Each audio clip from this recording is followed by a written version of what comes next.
Hey, welcome back to the channel. It's awesome that you're tuning in on The Wicked Gamer and Collector. Hey, welcome back to the channel. It's awesome that you're tuning in. You know, we live in an absolutely great time when it comes to playing retro games. There are just companies making brand new controllers for your old school retro systems. And it is quite convenient. For example, the Retrobit. There are a couple of companies out there making quite nice controllers. But I was really curious what I was going to get with this 8-button arcade pad, they love to call it. It does have like the Genesis, a 16-bit video entertainment system, like this cool, very nice like box. It gives more like a nostalgia vibe for me. I did review a couple of these products back in the day, but I was really curious what I were going to get with more like this premium version. And why premium? Because it comes in a very nice box. It's one of those like say cool presentations, or you just want to bring the controller with you. This is stuff that I really like. Ooh.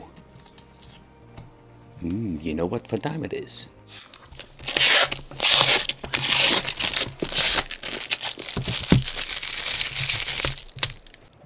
So the presentation has been done perfectly when it comes to this controller.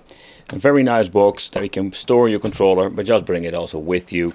It comes including two dongles, one for USB, you can use it in your computer. I just want to get it out of it, but that doesn't always work when trying to record it. And then the other one that we're going to get is using for your original Sega system or clone device that has the original port in it. But also one of the reasons I picked it up, because I am familiar with Retrobit. I already own a couple of controllers. One of them you can see over here. That is the translucent blue version. And I can tell you I was just very satisfied with it now come with the original quality. I do have an original 6-pad, but yeah, let's be honest, these things are quite, when I say like super difficult to find, but if you're going to find one in very good condition after all of these years that doesn't have like too much wear of there, they are just like very expensive, or at least the ones I need to find here. It comes with a very long cable. The original controller, I really loved it. Of course, the 6-button controller. Another thing is like I like to play in this one too, but it's more clunky than this 6-button pad, so we're not going to really do a comparison with that, but I just wanted to show you. Then we're having, of course, like the more like say better clones. The clones are like smelling very chemical, but this is not like the cheap to the cheap simply because they have like a way better feel to it. I did a full video when I basically was tested it with this original system that came with it, and the D-pad felt quite nice and was very responsive. And for me it was very important simply because I want to use them for the fighting games like Street Fighter or Turtles. Okay, this one is wireless, and just the presentation already mentioned, it is very nicely done. In here we're going to get ourselves like a LiPo battery, isn't 500 milliamp, and yeah, it will give you quite a long time for playing. So if it's wireless, I don't really mind it, but I think it's pretty damn cool that it comes even with a built-in battery, so we don't need to mess with that. The unfortunate thing is like you need to open it up very quickly if you have like a broken battery, but you can already see over here there isn't a plug, so you can just plug it out, plug it back in. So it's not going to be a big of a deal.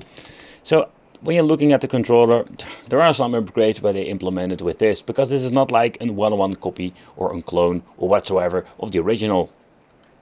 So one of the things I really like about it is that we have like the same kind of mold, or at least it feels authentic to the original controller.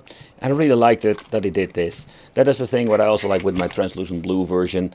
But this wireless controller is slightly different. To begin with, like when you're looking at the front, we have like some extra buttons. We do have over here a home and a select now. So with the original one, we don't have this. And another one is of course that we're having like a different configuration with the top. Here we're having the mode button. Yeah, and the controller of Retrobit has like shoulder buttons, because if you're going to plug this thing in your controller, you want to play some games, you have the option to just use this thing like an actually like game console controller for different games besides playing 16-bit games on an emulator.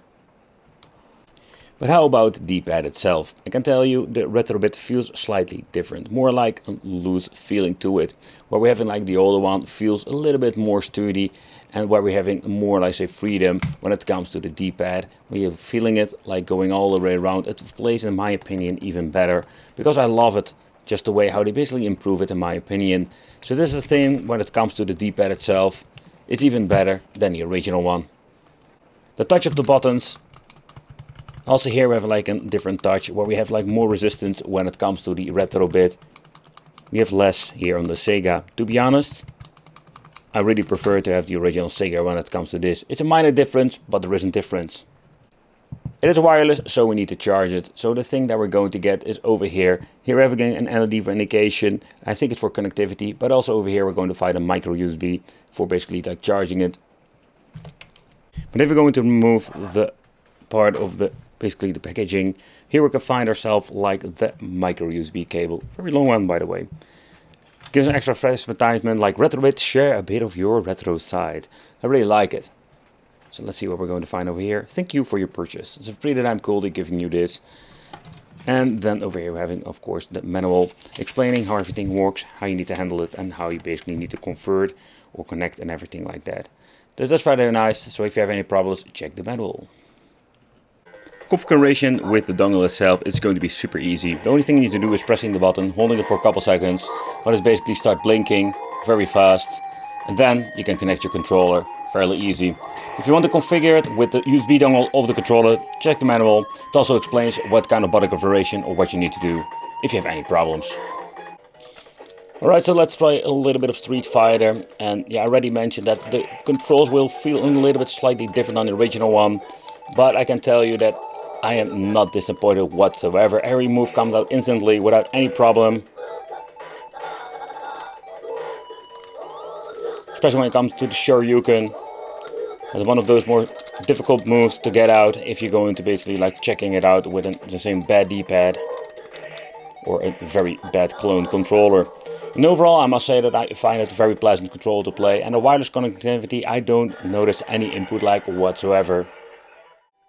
I am pleasantly surprised by this Retrobit controller, simply because of the quality and just the way how it actually plays when it comes to the button input and the D-pad.